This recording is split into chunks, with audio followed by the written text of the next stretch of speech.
family nurse practitioner, and today we have Angela that's joining us. She is one of our clients, and we are super excited to have Angela with us in the house today to really share her experiences. Feel free to share what you'd love to share. Well, first of all, my name is Angela, and I am a woman that is currently in menopause. And what really, for me, how I got started is I was diagnosed with diabetes, and I was given a popular medication and told to go home and don't eat sweets and exercise. What does that mean? I have no idea. I'm really overweight. I've been struggling. I've been exercising. It wasn't working.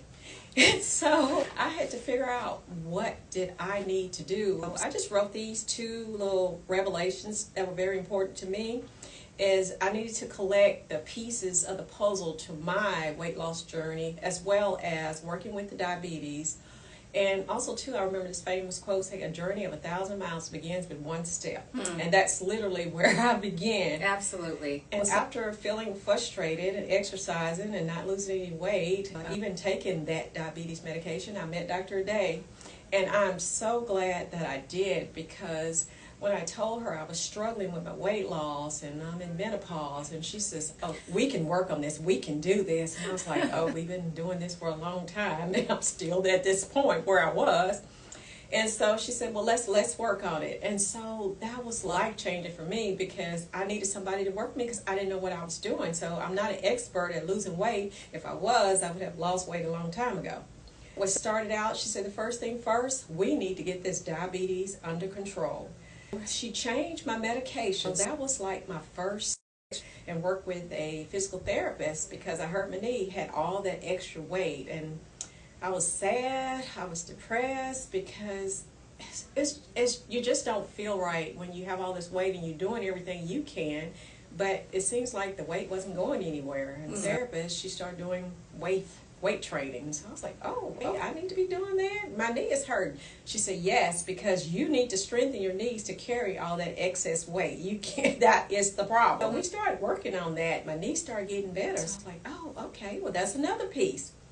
And so I started trying to learn how to exercise the correct way, because there is a right and a wrong way to exercise. That is important. Finding someone to teach you how to use those machines the correct way, because I was doing it the wrong way. And so I ended up with injury, feeling bad, not exercising, not doing anything. I met Dr. Day, and we started working with the diabetes. She said, well, let's work on this diet, because you need to lose some weight. So we started off with the elimination diet, where we eliminated a few things that I love to eat, like bread and having Coke and French fries, all fried foods. all the things. All those things. And so we tried eliminating them for a while. It wasn't a long time. It was just for a little while. And so after, I think it was maybe 2 weeks or so, we eliminated that. And then we start adding those things. Your body can tell. I started feeling, but eating bread. Your body started to notice something was going on. Yes. When I would eat bread, I would feel so bloated. I was like, well, God, I just don't feel good. Maybe bread ain't my friend. I had to learn these things that were not my friend, and so that was the bread.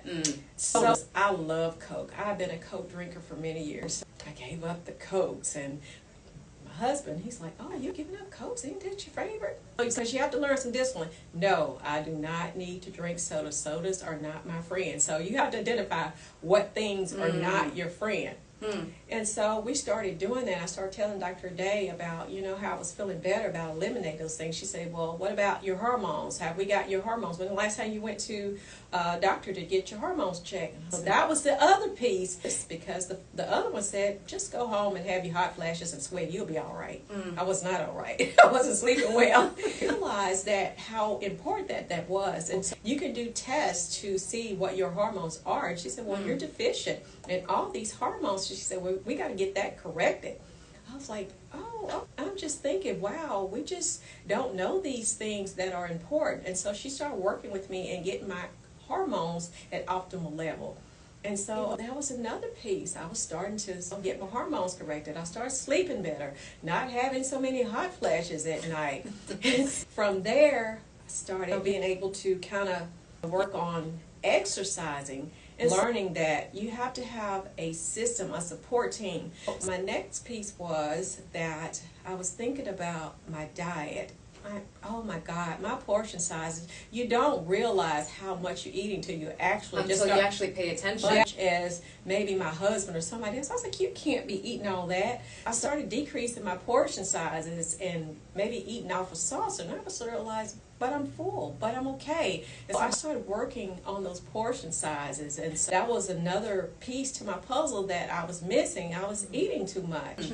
And so as I'm gathering all these pieces together, hey, you're doing good. You got to have some movement. I was exercising, but I was still a little skeptical because I hurt my knee. But I said, no, it's important. When I was going to the physical therapist, she said, you need to exercise, especially going through menopause. And as we age, you don't stop exercising. And so I started back exercising. And so the other piece to that is having that discipline to go. Because, oh my God, I struggled. Tell me a little bit more about that struggle, because I know there was a time when I saw you, and I'm not sure if your husband was here with you, and I know that struggle was real, because I think at that point maybe there was some plateau going on, and I knew that we probably do a little bit more with getting some more resistance training. Tell me more about that, and how did you overcome that? I was tired all the time, and I just didn't want to go.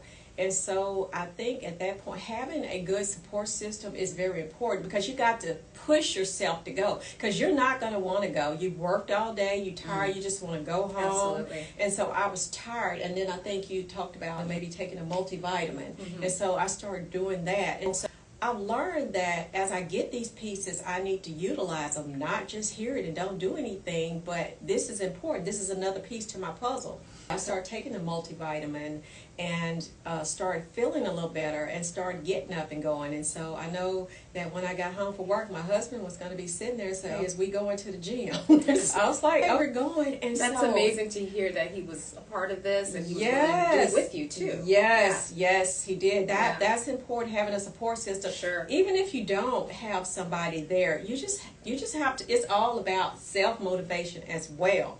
And so I had to do those things. When I was at work, I would play music that would make you inspired to want to get up and move. And I get all, I'm going to exercise. That's so my daughters, I have 2 daughters, and so my daughters was like, Mom, you got this. Mom, you can do this. And so my one daughter, y'all, she is such the counselor. And so I would say she is. And she said, Mom, you just got to start motivating yourself. That means if nobody's encouraging that you can do this, you're beautiful and wonderfully made, and you can do this. I had to talk to myself, looking in the mirror, talking to yourself, and start pushing yourself. I could do that. So I started going. I didn't exercise every day, but out of the week, 4 or 5 times a week, we exercised. We went. We got another piece. That's right. Movement. That's right. Yes. And so I started doing that, the movement. And most of all, I had me. Me. That's what matters. Yes. Because you have to have the discipline, because I remember I was at work and I love these donuts, and they're just the best donuts here in Alaska. And so why are they giving it to me? And they know I love them, but I had to have the discipline to say no and be okay with that. That's right. I don't owe anybody anything, but I owe it to myself to be good to myself. And that's being good to myself. Learnings are presented to me, and being okay and knowing everybody else will be okay with it too. Right. Because I'm on a journey, and I'm starting to go. In doing this, it's also helped my medical problems, like if it's asthma. Speaking of that, I'm so glad that you brought that up. Tell me about, let's backtrack to before I met you at that local event. What were some pain points that you had besides the diabetes, physically, emotionally? What were those things that what was going on then compared to now? Can you tell me a little bit about that? Well, I want to start with the emotional part, because I think that is one thing that really is hard to overcome.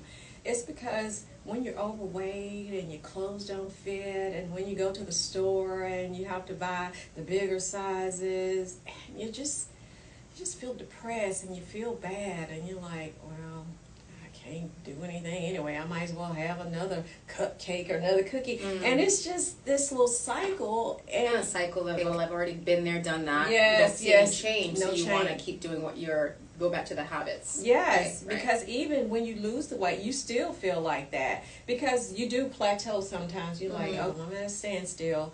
And that was one of the things I said that support from my daughter was saying, Mom, it happens. My daughter is slim and trim and everything, but she said, Mom, even I had those. And so give yourself time to say, oh, well, this is where I am now, but this is where I'm not going to stay here. This is temporary. This too shall change. And having that determination to get up from here and move forward. Yeah. It is depressing sometimes when you have all this weight and you seem like what you're doing is not working. And so the biggest thing is finding what works for you. It's not the same for everybody. Somebody else's story, oh, well, I just ate salad. Well, that's their story. That may not be your story because you may have other things going on. Right. That's why it's good to have that support team with your doctor or your gynecologist or seeing a nutritionist if you want to. Speaking of that, what was that self-realization through this program that made you say, oh my goodness, I didn't realize? What did you start to realize about yourself? I felt like these are things that I probably could have worked on earlier, but I just didn't seek it. Well, you probably didn't even know, right? I didn't know, and I didn't seek out those things because there's so much information out there, and this is always, oh, just do this and something quick, fast. But no, you got to be in it for the long run. That was one of the biggest things, aha moments, that I stand still or I plateau that, oh, I got to move past this because I would get on, that scale is not your friend. Sometimes you get on the scale, hey, well, yesterday I lost 2 pounds and I got on the scale today. What about that time when, and you probably thought I was crazy, when I said, wear this, I want you to kind of track and see, and I gave you that sheet and I said, let's see what could potentially be messing with your blood sugars. And what happened after that? Can you share? Well, I started discovering because they do have tracking systems that you can wear Libre, and you can actually see what is spiking your blood sugar. Game changer right there. Because, and it's not the same for everybody. Somebody can eat maybe the French fries and they're okay.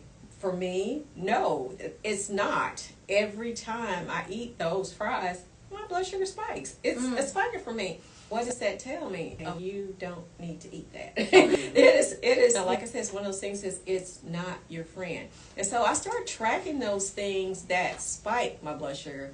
And so I love bananas. I was like, oh yeah. I know, you shared your banana story. Yes, I love my bananas. I was having one every day. And so I started paying attention to that.